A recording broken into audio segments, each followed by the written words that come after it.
영쌤과 함께하는 수학교실. 오늘 공부할 단어는 5학년 1학기 자연수의 혼합계산입니다.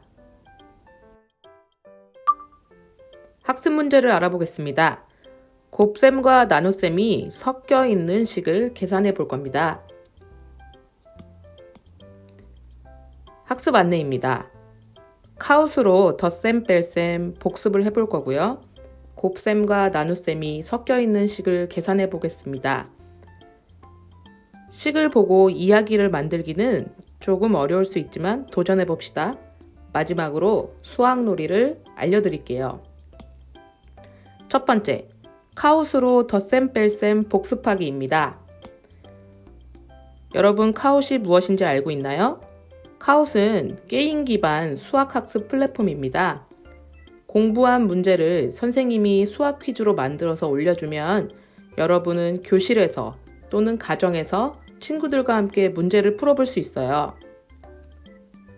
카웃으로 퀴즈 접속 방법을 알려드리겠습니다.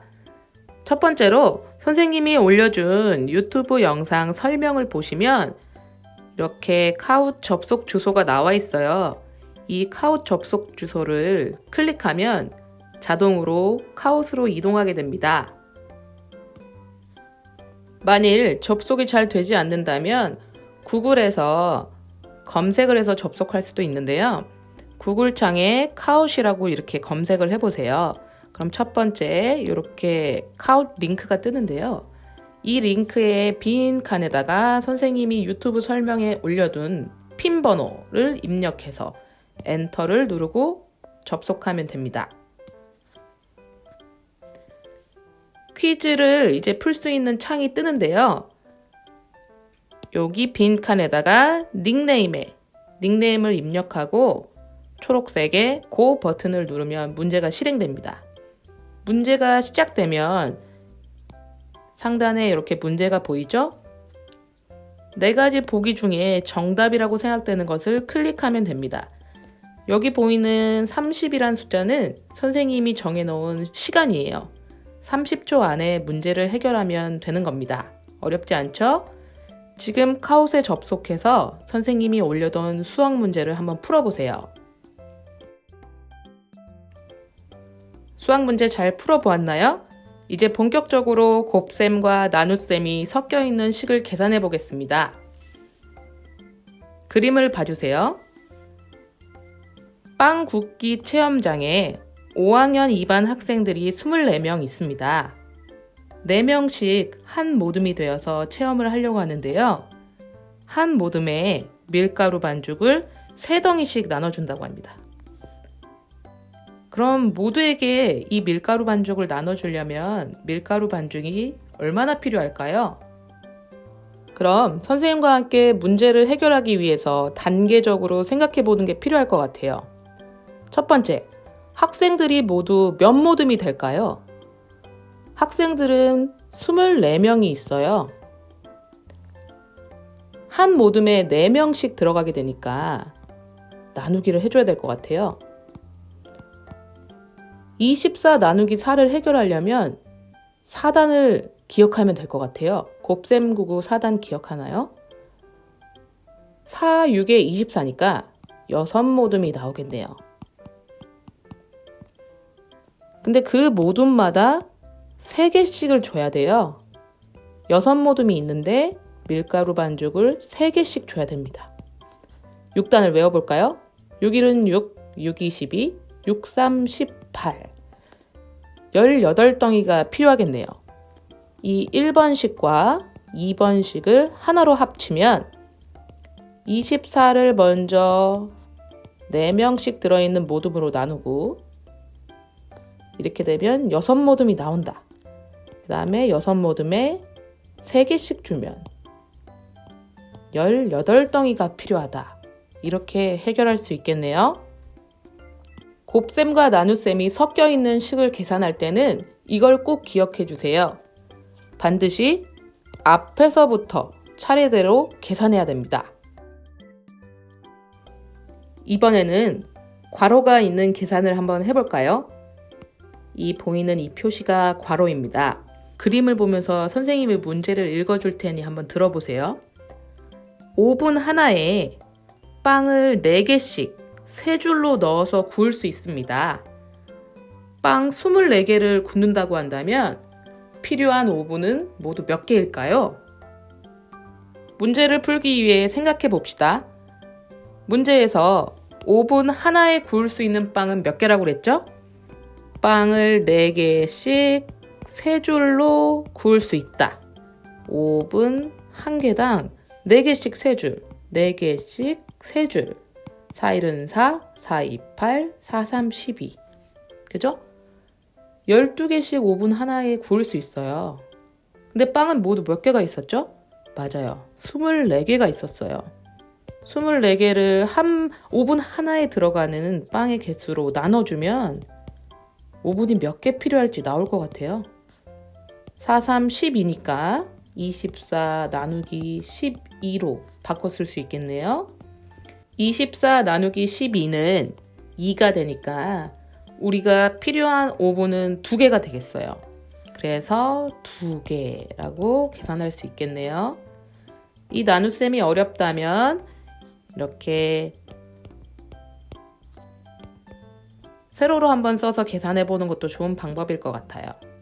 자, 여러분, 곱셈과 나눗셈이 섞여 있는 식에서는 괄호가 있으면 가로 안을 꼭 먼저 계산해 줘야 돼요. 그 이유가 뭘까요? 선생님이 지금부터 알려줄게요. 이 2가지 식을 비교해 봅시다. 첫 번째 식은 괄호가 없고 24 나누기 4 곱하기 3은 18이라고 되어 있고요. 두 번째 식은 24 나누기 괄호 열고 4 곱하기 3 가로 닫고는 2예요. 똑같은 숫자로 식이 만들어져 있는데 답이 이렇게 달라요. 왜 그럴까요? 곱셈과 나눗셈이 섞여 있는 식을 계산할 때 첫 번째 규칙이 기억나나요? 괄호가 없다면 곱셈과 나눗셈이 섞여 있는 식은 앞에서부터 계산해야 됩니다. 그래서 이 부분이 1번으로 계산하게 돼요. 그래서 24 나누기 4는 뭐가 될까요? 6이었죠. 그래서 6 곱하기 3이 두 번째로 계산하게 되는데요. 6 곱하기 3은 18이기 때문에 이렇게 답이 18이 나오는 건데요. 곱셈과 나눗셈이 섞여 있는 계산에서 괄호가 있게 되면 이 부분을 먼저 계산해 줘야 됩니다. 그래서 4 곱하기 3은 12가 되고요. 이제 앞에 24를 12로 나눠주게 되죠. 이게 두 번째 계산이에요. 그래서 24 나누기 12는 바로 2가 됩니다. 이렇게 곱셈과 나눗셈이 섞여 있는 계산에서 계산 순서에 따라서 답이 달라질 수 있기 때문에 계산 순서를 항상 기억해야 됩니다. 이번에는 식을 보고 이야기를 만들어 볼 건데요. 조금 어려울 수 있지만 도전해 봅시다. 먼저 식을 보고 문제를 어떻게 만들지 생각해 보세요. 30 나누기 3 곱하기 2는 20이다. 여러분, 이 식에는 괄호가 없지요? 그래서 앞에서부터 계산합니다. 30 나누기 3은 10이니까 10 곱하기 2는 20이 되는 식이에요. 그럼 이 문제를 어떻게 이야기로 만들 수 있을까요? 먼저 뭔가 나누었다. 그러면 모듬으로 묶거나 누구에게 공평하게 나누어 주거나 이런 이야기를 생각하면 될 것 같아요. 뭔가 나누어 준 다음에 2개씩 필요하다. 이렇게 생각하면 되겠죠? 선생님은 이렇게 문제를 만들어 봤는데요. 여러분이 만든 것과 한번 비교해 보세요. 선생님은 딱지를 좋아해서 딱지로 이야기를 만들어 봤어요. 학생이 30명 있다. 나누어야 되잖아요. 그래서 3명씩 모듬을 만들었다. 그럼 모듬이 몇 개가 나오죠? 10모듬이 나와요. 근데 얘네들이 딱지 놀이를 하고 싶은데 딱지가 없는 거예요. 그래서 한 모듬당 딱지를 2개씩 가지기로 했다. 그죠? 그럼 딱지가 모두 몇 개 필요할까?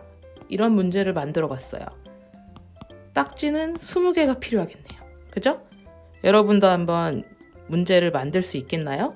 선생님이 만든 문제에 여러분이 문제를 잘 못 만들겠으면 딱지 놀이를 다른 거로 바꾸고 딱지도 다른 거로 바꿔서 만들 수 있어요. 예를 들어서 학생이 30명 있는데 3명씩 한 모듬으로 나누어서 빵을 먹으려고 한다. 한 모듬당 빵을 2개씩 나누어 준다면 빵은 모두 몇 개가 필요할까요? 라는 식으로 단어만 바꿔서 문제를 만드는 연습을 한번 해보세요. 이번에는 조금 더 레벨을 올려볼까요? 괄호가 있는 식이에요. 30 나누기 괄호 열고 3 곱하기 2 괄호 닫고는 5다. 어디를 먼저 계산해야 되죠? 그렇죠. 여기를 먼저 계산해야 돼요. 3 곱하기 2는 6이잖아요. 그래서 30을 6으로 나눠주면 5가 되는 형식입니다. 그러면 뭔가 곱하기를 먼저 계산해야 돼요. 뭐 3명이 줄 서 있는데 2줄이 있다든지 아니면 3개씩 나누어 가져야 되는데 한 팀당 2개를 받아야 된다든지 이런 식으로 문제를 생각해 봐야 될 것 같아요. 근데 정해진 양이 있는 거죠. 30개가 있다 이미. 이렇게 생각을 해보면 될 것 같아요. 역시 이것도 딱지로 한번 이야기를 만들어 봤는데요. 학생이 3명씩 운동장에 3명씩 한 모듬인데 운동장에 2모듬이 있다. 이 얘기죠, 지금. 모든 학생이 정해진 딱지 30개를 나누어 가져야 된다. 그러면 3명씩 2모듬이 있다는 것은 학생이 몇 명이 있다는 건가요? 학생이 6명이 있다는 뜻이잖아요. 그래서 이 6명이 딱지 30개를 가지려면 똑같이 나누어 가지려면 한 명은 몇 개를 딱지를 가지면 될까요? 이렇게 이야기를 만들 수 있겠네요. 어렵지 않죠? 여러분도 딱지만 다른 단어로 바꾼다면 선생님이 만든 문제에서 조금 변형해서 연습할 수 있을 거예요. 선생님이 괄호가 있는 식을 이야기로 바꾸는 한 가지 팁을 알려드릴게요. 괄호가 있는 곱셈과 나눗셈에 섞여 있는 식을 이야기로 바꿀 때 시간이란 개념을 사용하시면 더 세련된 문제를 만들 수 있어요. 여기서 한 명이 딱지를 1시간에 2개씩 만든다. 2개씩 만든다. 근데 이 학생이 3명이 있다. 그러면 1시간에 딱지가 2개씩 3명이 만드는 게 되는 거잖아요. 여기서 3 곱하기 2는 2 곱하기 3하고 똑같으니까 자리를 바꿀 수도 있어요. 그래서 1시간이란 개념을 사용한다면 딱지 30개가 만들어야 돼. 딱지 30개를 만들려면 몇 시간이 걸릴까요? 했을 때 1시간에 6개를 만들 수 있으니까 30개를 만들려면 5시간이 걸려요. 이렇게 문제를 만들 수 있어요. 그래서 여러분이 곱셈과 나눗셈이 또는 가로까지 섞여 있는 식을 봤을 때 이야기로 만들려면 시간이라는 개념을 활용하시면 조금 더 세련된 문제를 만들 수 있습니다. 여러분 공부 너무 열심히 했어요. 이번에는 좀 쉬운 게임을 알려드릴게요. 곱셈과 나눗셈을 이용한 뿅망치 게임입니다. 가족과 함께, 친구와 함께 할 수 있습니다. 게임 방법 1. 뿅망치와 바가지를 준비하고 2명이 마주보고 섭니다. 대결. 가위바위보를 해서 이긴 사람이 곱셈과 나눗셈이 섞여 있는 문제를 말합니다. 문제를 낼 때 너무 복잡한 걸 내면 상대방도 맞추기 어렵고 문제를 낸 사람도 답을 확인해 주기 어렵거든요. 좀 이렇게 선생님이 낸 문제처럼 간단하고 빠르지만 곱셈과 나눗셈이 섞여 있는 계산의 문제를 내야 됩니다. 가위바위보에 진 사람은 문제에 답해야 됩니다. 문제의 답이 맞으면 뿅망치를 들고 문제를 낸 사람을 살살 때립니다. 이때 문제를 낸 사람은 빨리 바가지로 막아야 돼요. 아니면 맞잖아요. 정신을 똑바로 차리고 그 답이 맞는지 틀리는지 꼭 확인해야 됩니다. 틀린 답을 말하게 되면 문제를 낸 사람이 뿅망치를 들고 뿅망치를 받아라! 때릴 수 있어요. 틀린 답을 말한 것도 서러운데 빨리 바가지로 머리를 막아야겠죠? 맞지 않게 조심하세요. 주의사항을 알려드릴게요. 문제를 내는 사람이 문제를 5초 안에 말하지 못하는 경우가 있을 수 있어요. 첫 번째, 두 번째 판에서는 연습이니까 이해해 주지만 그 다음부터는 문제를 빨리 내도록 옆에서 초를 재주세요. 5초 안에 말하지 못하면 바가지를 써야 될 거예요. 5초가 지나면 상대방은 뿅망치를 들게 될 테니까요. 답을 맞춘 사람이 바가지를 드는 경우도 있을 수 있는데요. 이렇게 되면 탈락이에요. 답을 맞춘 사람은 반드시 뿅망치를 들어야 됩니다. 물론 반대의 경우도 있어요. 답을 틀린 사람이 뿅망치를 들 수도 있거든요. 이것도 탈락이에요. 가장 중요한 주의사항을 알려드릴게요. 너무 세게 때리면 다칠 수가 있어요. 살살 때려주세요. 놀이는 놀이로 즐기면서 해야지 너무 상대방을 이기기 위해서 싸움을 하면 안 되겠죠? 오늘은 곱셈과 나눗셈이 섞여 있는 계산에 대해 알아보았습니다. 다음 시간에 또 만나요.